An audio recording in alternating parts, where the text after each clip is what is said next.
So this SmackDown Live starts with Daniel Bryan in his office and The Miz coming in saying that he doesn't have a locker room for him and his wife. Boo hoo hoo. Where am I supposed to go? I am an A-lister. I am the reason why these superstars have a job. They should appreciate me. You know, that garbage. So Daniel Bryan suggests, he's like, alright, yeah. Okay. Yeah, since, you know, we have a restroom stall for you. And a bunch of fake laughs later, and Daniel Bryan's like, alright, fine. I could offer you an Intercontinental Championship rematch. But Miz suggests that it be a no DQ match. And Daniel Bryan's like, oh, so your wife can interfere in the match? No. Better yet, yeah, we'll make it a lumberjack match. And, of course, The Miz gets mad, as usual, and storms off. Because he can't get the type of interference that he wants, because he knows that the lumberjacks will be able to fuck with him, too.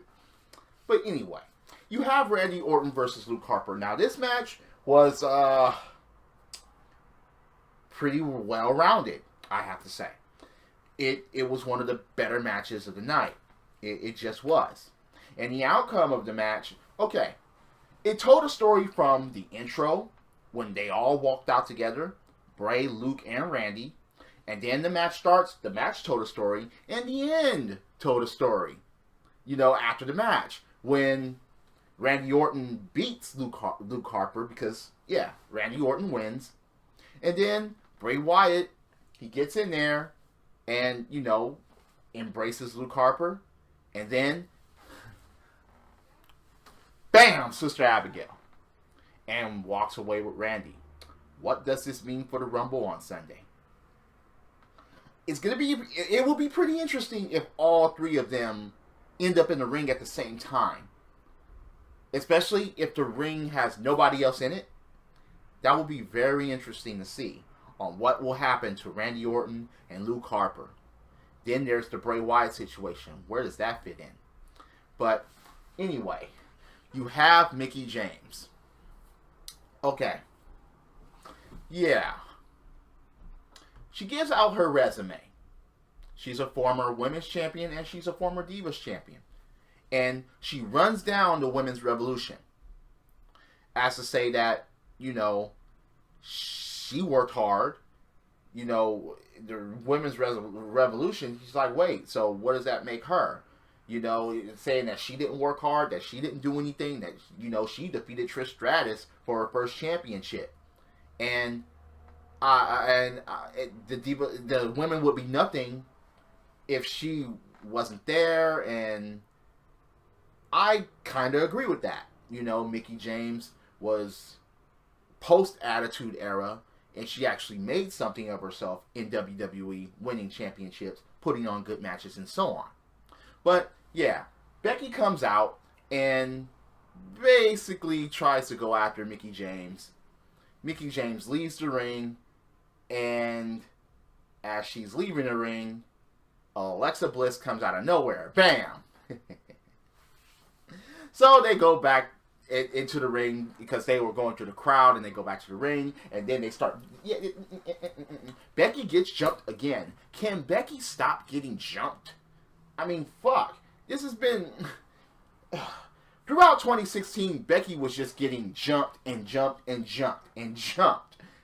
And then she got the Women's Championship on SmackDown, and she wasn't really up at a level. And now she doesn't have the championship anymore, and she's now getting jumped. I mean, come on. Damn.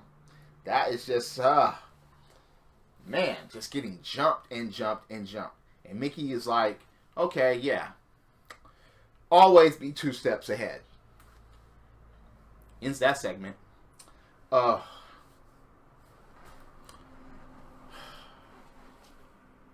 Ellsworth. Shopping spree. Oh, God. That's enough. That's enough about that. I couldn't even stomach the whole fucking segment.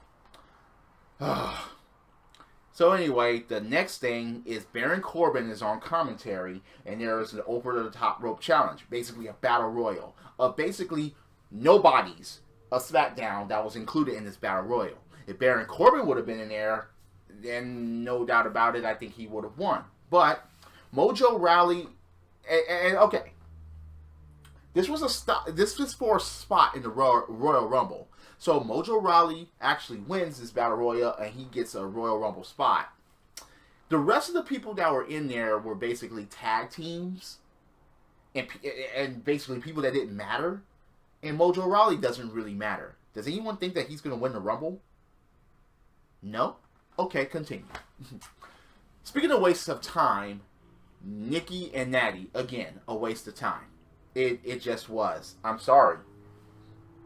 Every time I see Nikki and Natty together in a segment, especially when they talk and go through all the garbage and why isn't it me and all that crap, all I hear is just me, you know, like Dino Flintstone.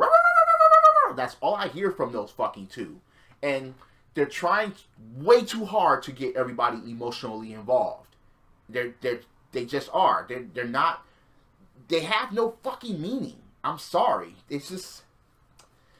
Oh God. So, AJ Styles calls out John Cena, and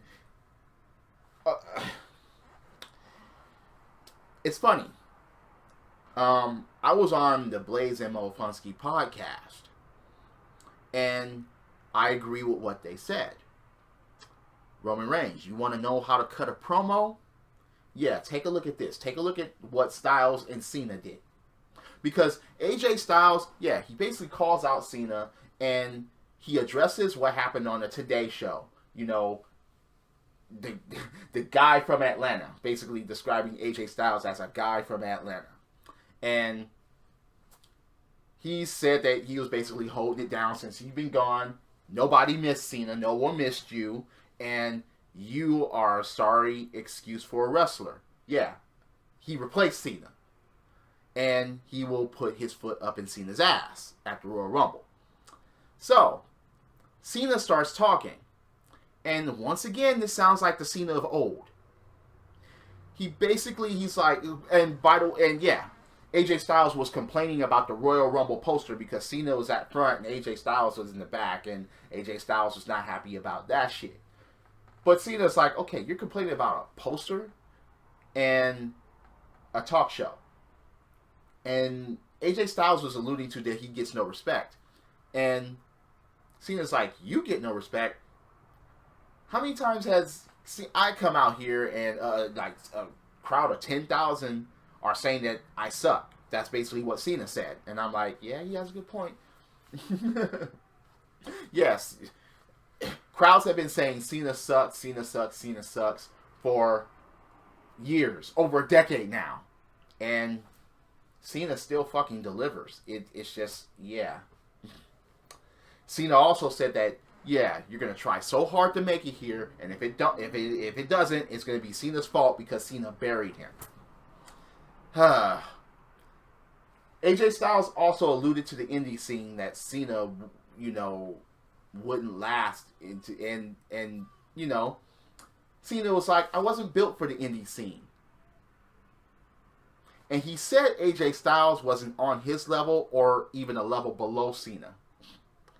And he described AJ Styles as the guy that's just holding the title because Cena led him.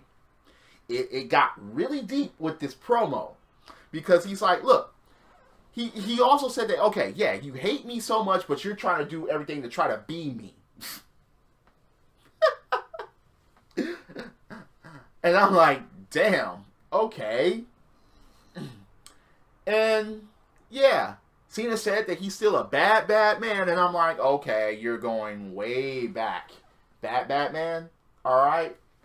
I'm going to tell you this right now. If Cena arrives at the Royal Rumble, if he comes down that aisle, and then Word Life gets played, and he has a chain and a lock around his neck, and he does the clutches, if he does that, I will be like, holy shit.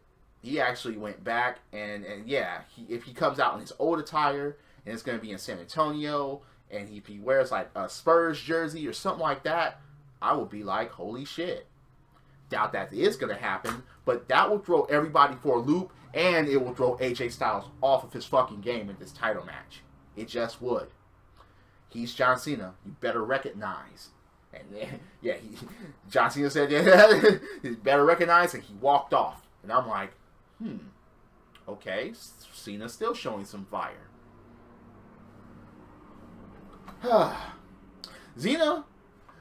Cena is... I mean, I don't want him to win a championship again, but if he's going to show fire like this and bring back the Cena of old, I can at least stomach it. Because at least he can have good matches. He can. Simple as that. He can. I don't like him, but I don't hate him. I'm indifferent with Cena. Let me just make that clear. So you have Dolph Ziggler versus Kalisto. Short and sweet match. Now that Ziggler is a heel, he starts winning. And basically, Kalisto gets squashed. Kalisto, what the fuck are you still doing here? Go to fucking 205 Live, please. Go to the Cruiserweight division and stay there. You have nothing for fucking SmackDown. I don't understand why he's on SmackDown. After the match, Ziggler tries to go outside and get a chair, and he was basically going to beat him down again. But JBL actually got up off of his chair at the commentary station. But Apollo Crews comes out and attacks Ziggler before he can, whack him with the chair. But Apollo Crews grabs the chair and tries to whack Ziggler, but he misses and he hits the fucking post outside instead, and Ziggler retreats. Okay, fine. Yeah. Even though I still don't think that it's going to mean anything. I mean, yeah. People have lost trust and hope in Ziggler. They just have. People just don't care anymore. Not like they used to. They wanted him pushed a long time ago, and then when that push fizzled, yeah, people just stopped believing in Dolph Ziggler. So, Naomi against Nikki. No, not Nikki. Natty. Why am I getting those two mixed up? Because I don't give a fuck about both. I don't even give a fuck about Naomi. I just don't. Naomi comes out and does her dance to techno music and shit. Feel the glow. No. Can't take you fucking seriously. I just can't. No. I just can't. She gets to the ring. Natty's music gets played. No Natty. Oh, well, what a surprise. She gets attacked by... Nikki attacks. So Naomi is without an opponent, and she calls out somebody. She's like, hey, any woman want to come out? Guess who comes out? Alexa Bliss. Alexa's like, okay, who are you? You've been gone for months now. Who are you? Say that you're going to be the next women's champion? No. And I agree with Alexa. I don't see that. I don't see Naomi winning the title. I don't see it. Sorry. I just don't. You feel different? Please let me know, and let me know why. So, Ambrose had an interview in the back basically saying that he will follow his instincts and he'll keep his Intercontinental Championship. So it will be Ambrose versus The Miz in the lumberjack match. And all around this fucking match, Miz was just trying to direct traffic with the lumberjacks to try to get them to do the dirty work. Now, this is a lumberjack match, and it is the rules that if you knock somebody outside the ring, they can either throw them back in, which they're really supposed to do, or beat them down and then throw them back in.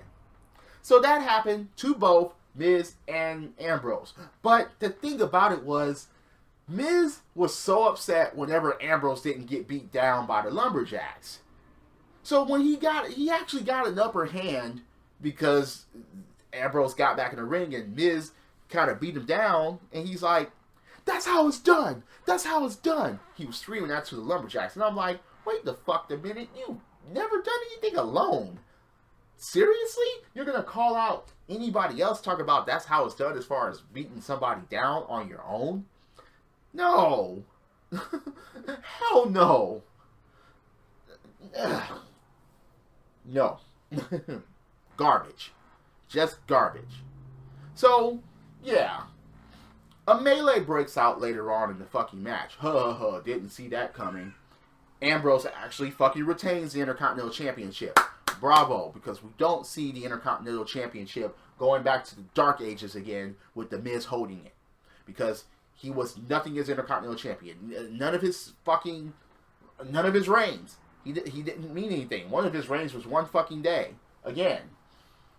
No one remembers anything from his reigns except him talking, complaining, bitching at this last reign. Or last couple of reigns. Well, now that Daniel Bryan is involved in the fucking storyline for basically telling the truth about him, calling him a fucking coward.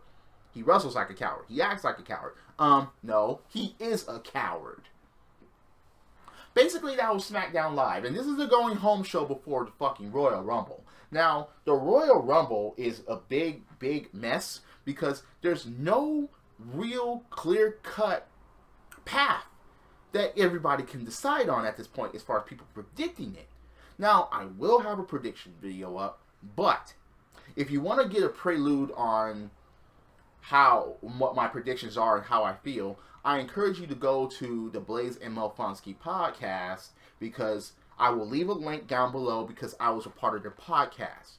And we have a very interesting conversation about the Royal Rumble itself and about NXT Takeover that's going to be taking place Saturday night before the Royal Rumble. So go check that out, and hell, tune into their podcast every week. They're on every freaking Wednesday, and they're good. They're great. They're wrestling fans, and they know what the fuck they're talking about. So, drop kicks, body slams, throw motherfuckers over the top rope, both feet hitting the floor. Yes, I'm a wrestling fan. This is the theme, and I'll see you later. Credits.